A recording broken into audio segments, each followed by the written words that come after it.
Hi, I'm Alex Busby, and growing up I was different than most kids my age because my music taste wasn't in the stars of my day like Katy Perry, Britney Spears, or even Coldplay. Rather, I grew up listening to Benny Goodman, Tommy Dorsey and his orchestra, and the Mills Brothers, and so on and so forth. Today I'm thrilled to have with me Ron Neubert, who is a singer, trombonist, arranger, multifaceted guy. Ron was a performer during the big band, swing band era, and is here to give us some insight into that period today. So to start out, how did you get started as a singer, trombone player? How did it all begin? I got an early start. At age 3, I was starting to sing pop tunes of the day, and my parents and a few friends encouraged me. When I got into what was called intermediate grade school, that is 6th through 8th, I did some singing for my choir director. He was doing some seminars around Chicago, and it included various academia. Northwestern University was one place where I sang. And then in high school, I was singing regularly in what we called talent shows.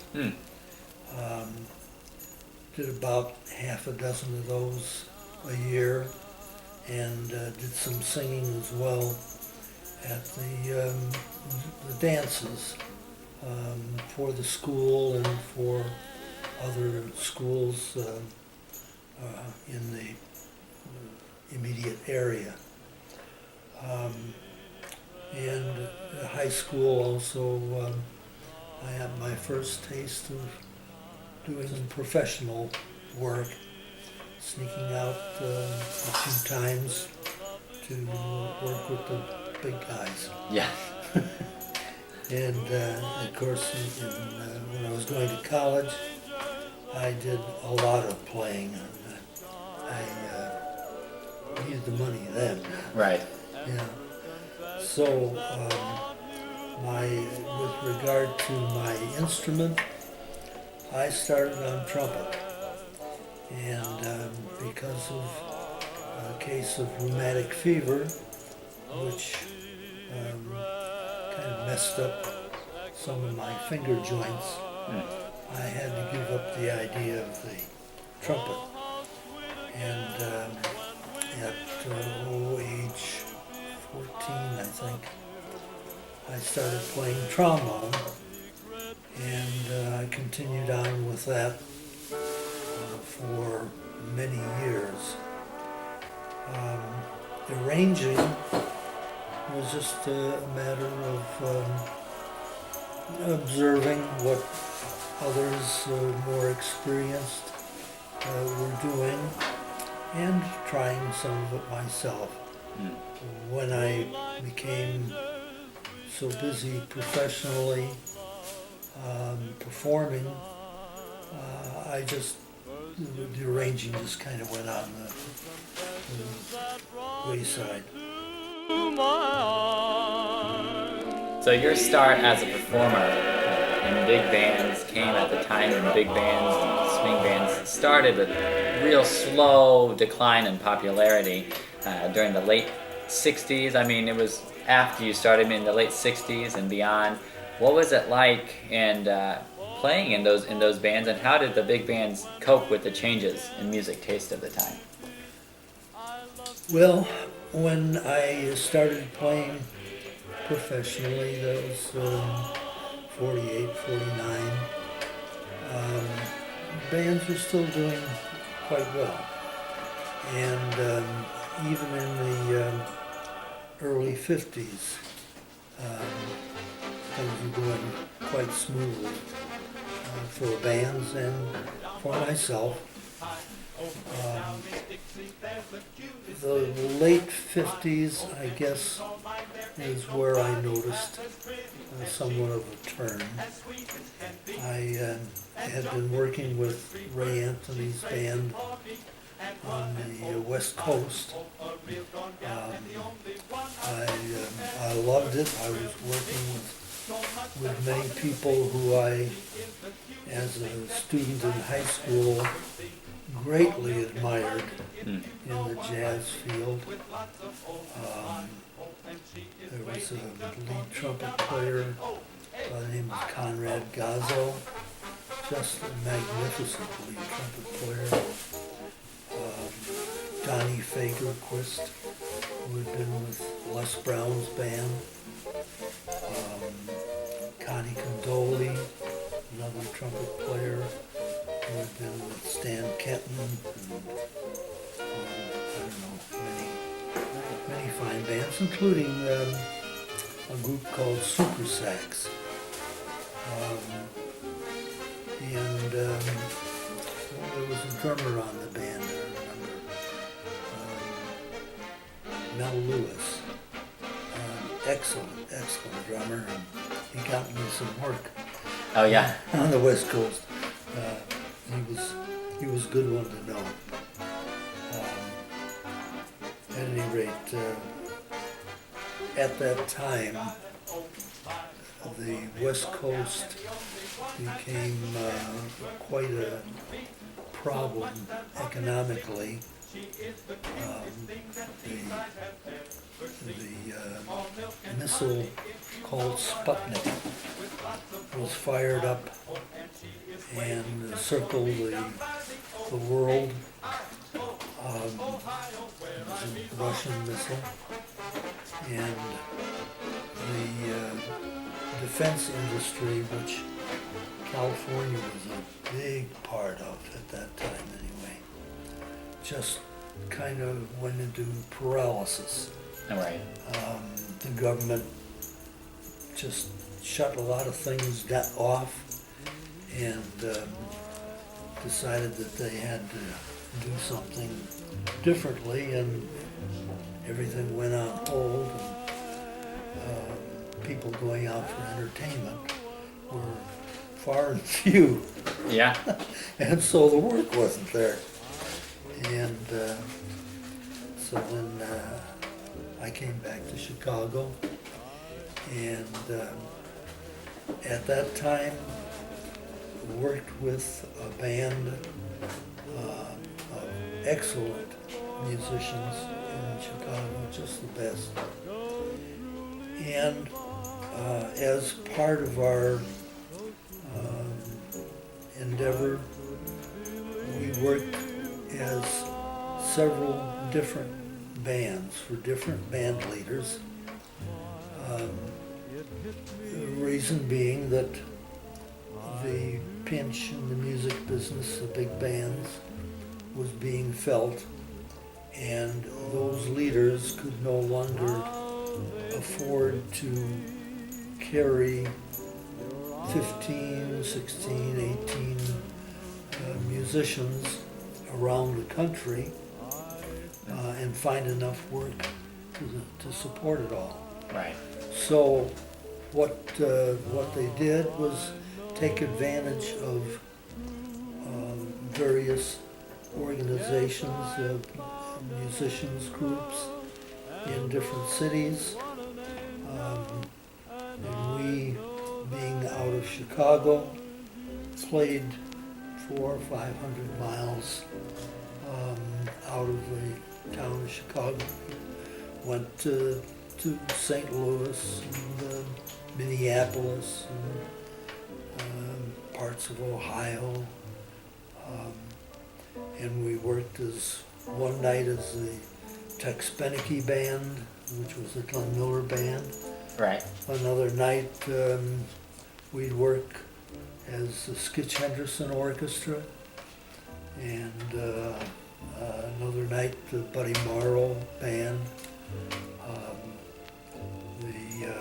The whole idea was that we would play some of our book, which was exceptional, and some of their book, which made them feel comfortable that they were satisfying the demands of people who wanted to see Skitch Henderson and his piano playing and directing, or Tex Beneke and his saxophone playing, and kind of, a little bit of comedic scene.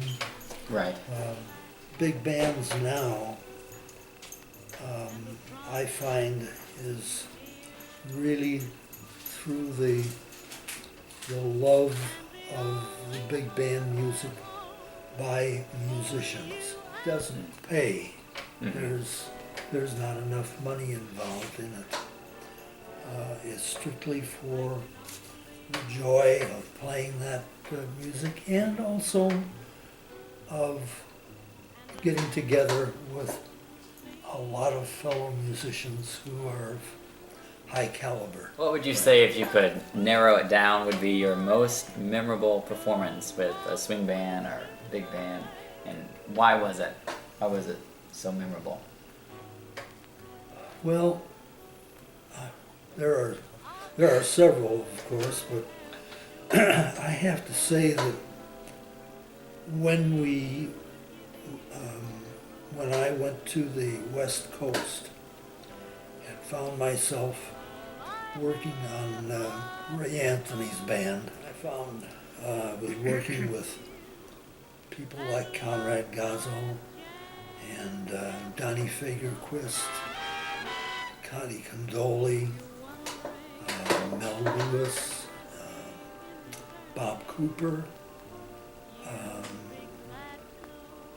These were all people who, when I was in high school, I thought, man, those are the top dogs. And when I sat there in the same band with them and looked around, I'm here. Yeah. I'm here. Yeah. That was a wonderful feeling. But there have been some other highlights. Tex's band, or I should say, with our band, Yeah. and Tex Beneke leading it. We had been, the fellows in the band had been bugging Tex to play a tune that he had in the book called Brazil.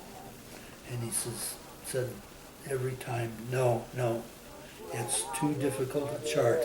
I don't want to just play it. It's Right. got to be worked out.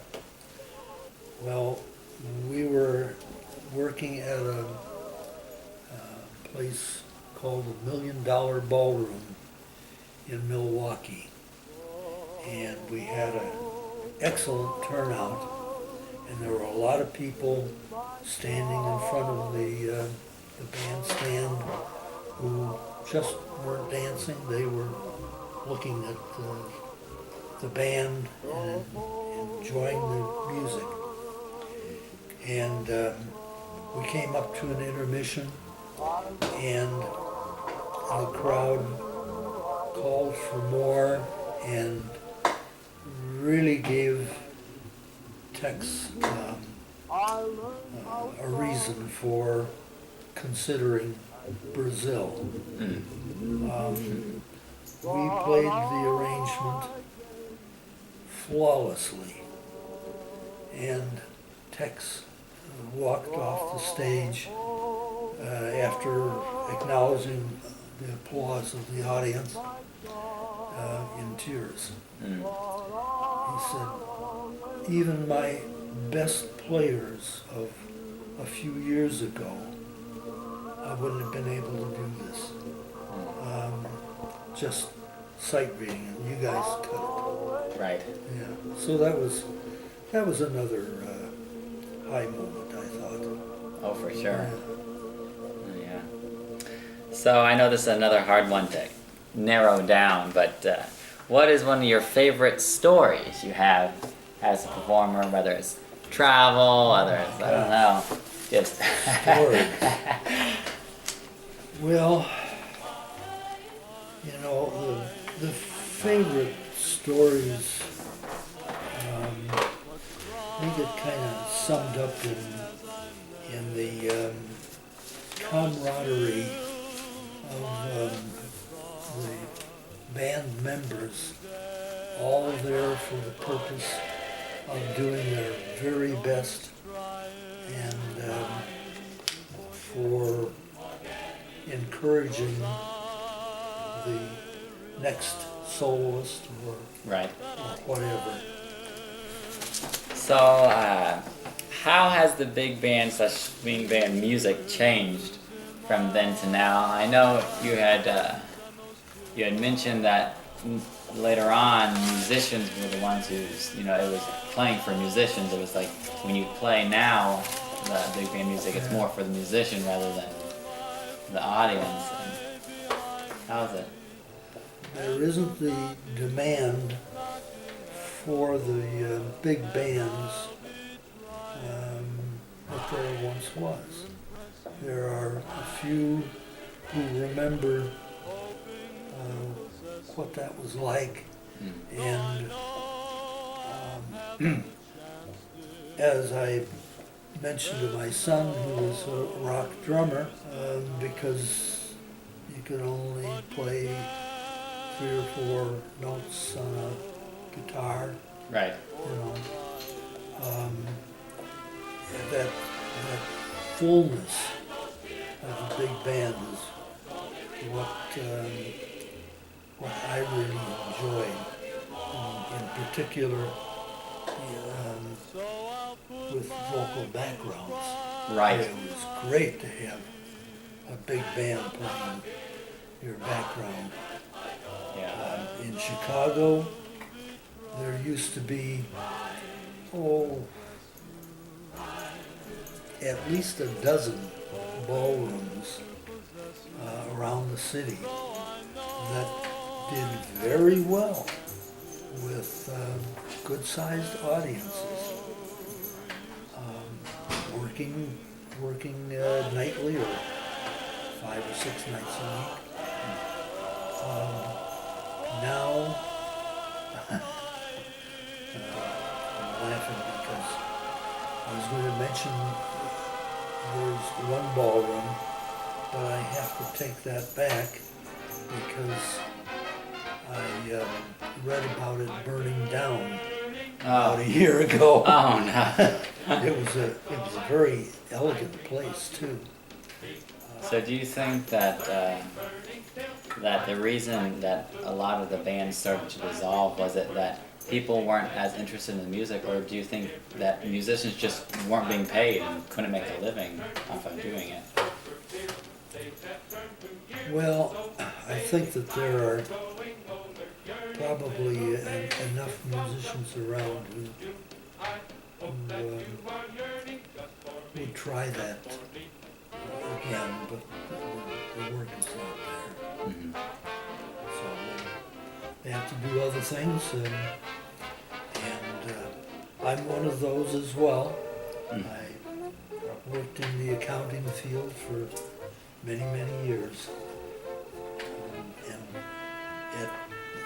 during the evening, went out on my music job. Right. If you could give one word of advice to a young performer today, or someone who wants to be a young performer and wants to go into a whole profession solely to do that, what would it be? To the musician, I would say get your degree, go for an advanced degree if you can, and be prepared to teach and direct, and when you can, go ahead and work some evening performances as they become available and convenient. As for singers,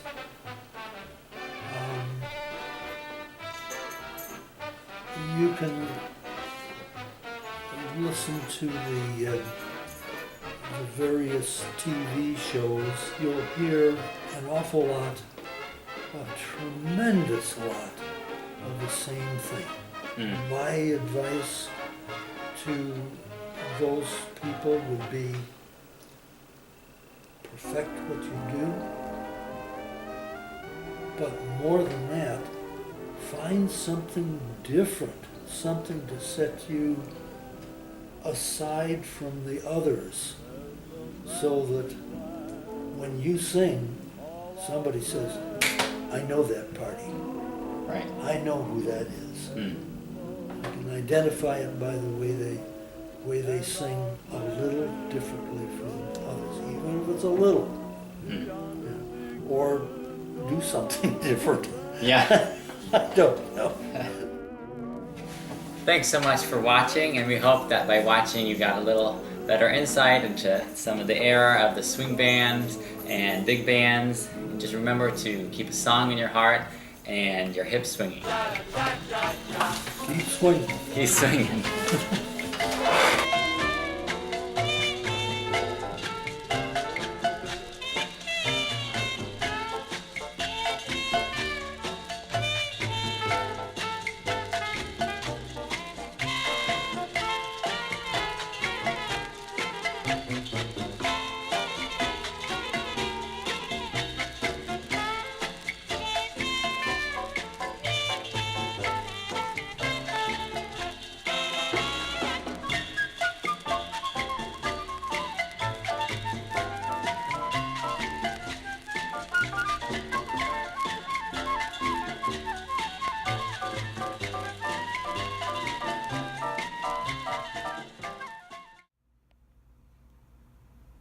One, two, three, four, one.